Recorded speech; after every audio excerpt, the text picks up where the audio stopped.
it's complicated to do things easy and not the other way around.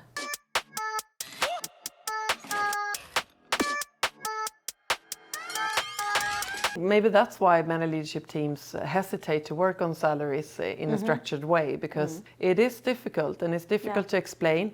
And also many managers feel that the salary talk that you have every year with your employee, it's the hardest talk of the year. It's so uncomfortable, and they know they're going to have a really upset employee.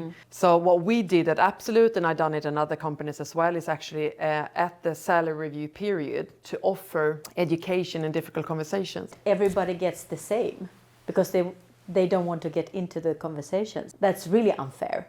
I've done really efforts to get a higher level or salary.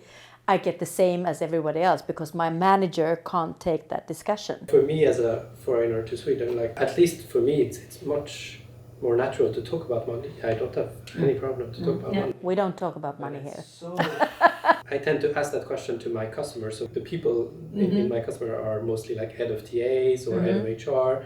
And I often ask them, so what's your plan? Yeah, what do you earn? Because and what happens? I think it's very interesting. Well, what I do is I tend to then suggest a number to them to then figure out okay. And I usually tend to suggest a higher number. So I say I'm sure with your position you must be making 120,000 a month.